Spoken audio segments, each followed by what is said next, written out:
controls and all that sort of thing. You used to be able to buy chemicals online, well not online, mail order. We didn't have the internet in those days. Remember those days? You used to be able to buy chemicals mail order. Me and my friends, we used to buy these chemicals, quite strong chemicals actually, mix them up, create all sorts of reactions, blow ourselves up. We used to like a thing called the thermite reaction. Any of you done the thermite reaction at school? You done it? It's like a huge explosion. When you get to school, ask your chemistry teacher if you can do the thermite reaction. Anyway, as a result, I totally loved my science. I was never very good at it, so I gave it up later on. But throughout my youth, I was always fascinated by a television program that we had on our black and white TV in those days, called Tomorrow's World. There would be teachers in the room. Do you remember Tomorrow's World? Tomorrow's World was a show where they used to spend half an hour once a week trotting out all these crazy new ideas for the future that were, things people were working on that might be ideas in the future, all the rest of it. And I used to sit goggle-eyed in the box and watch this program. And I always remember a particular program where they came on with this great huge briefcase and this little handset and said, "This is a mobile phone. These are going to take over the world." And I remember thinking, oh my God, there's no way people are going to carry stuff around like that. Now, of course, we all have mobile phones. And as I say, ever since then, I've been very keen on new developments and new activities. And one of the things that's happened during my lifetime is the gap between something appearing as a crazy idea and then actually becoming reality has got very short. So in the past, I can remember another thing on Tomorrow's World, they came out with the video disc, which was a huge disc like this, which eventually, of course, became the CD. But between the program and the CD appearing was a gap of about 12 or 15 years. And that 12 or 15 years has now narrowed and narrowed and narrowed, so that we think, we see things as crazy ideas like the video phone, and 24, 36 months later, it appears out of the blue. And you have been, today, working with a technology, with this hydrogen technology, which not very long ago everybody thought was crazy, bonkers. We're never going to run all our cars or buildings or power off gas.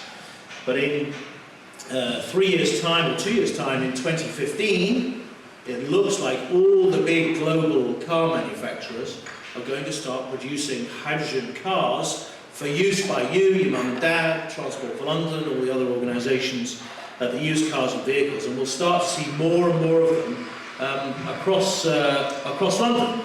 And even now, we do have vehicles. I don't know how many of you know about the hydrogen bus route. Yes, the RV2, RV1, RV2. RV1 that runs along Tooley Street at the back here. We've got 8 hydrogen buses.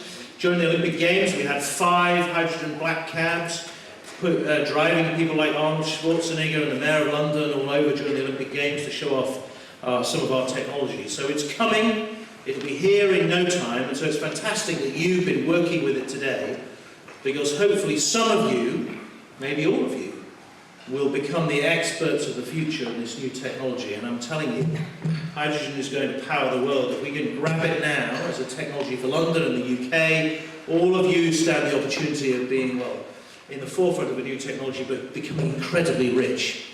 If we can catch it as the fuel here and under the technology here, we can be the, like the Arab countries with all their oil, or the Japanese with all their car companies. We can bring it all together, and it can be, for once it can be ours. You're a very talkative young man, I'll let you talk in a minute. For once it can be ours, and we can make a lot of money and have a much cleaner city as a result. So you're all very welcome. Have you all enjoyed today? Has it been fun? Yeah. Yes? Have we all learned something? Yeah. Learned about Lego, if nothing else? Were you all amazed by the technology, the fact this little thing of gas could move that vehicle? Yeah. It is incredible, isn't it, really? That just this little syringe can move you all that distance. Anyway, that's it from me. I think we're now going to move on to awarding certificates and prizes. With me, I've got a couple of friends who are going to help. I've got Charles from ITM Power, who are a very smart company that work in the hydrogen economy, handling, transporting, storing hydrogen and producing the fuel, the refueling networks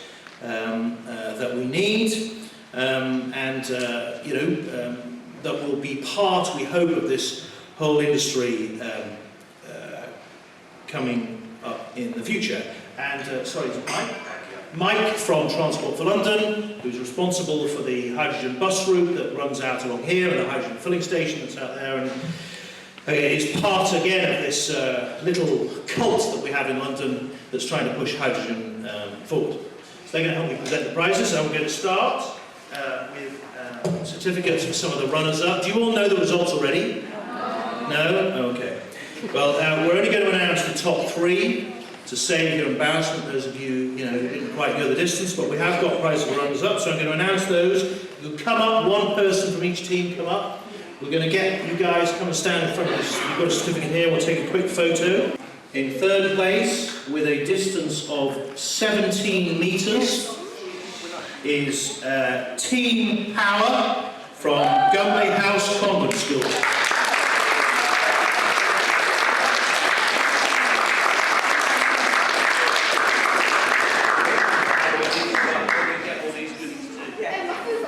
Your whole team can come up.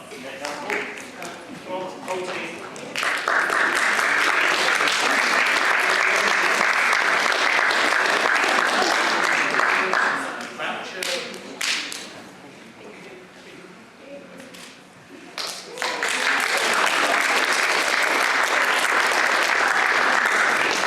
Okay, in 2nd place, with a distance 3 metres more, that's quite a long way, that's more than my height. With a distance of 20 metres, is Team H2O from Alan Wilkinson School.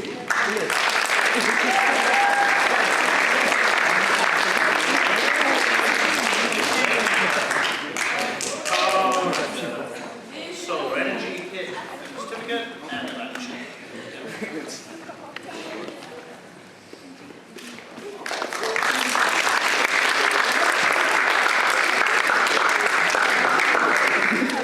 Good to see 2 all-female teams doing well there.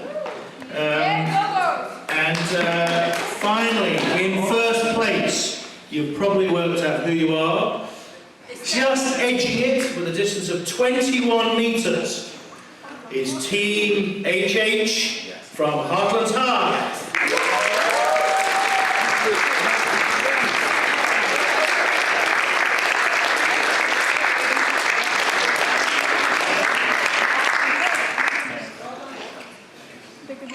Energy certificate, that should be on the bus. You don't even have to touch it with your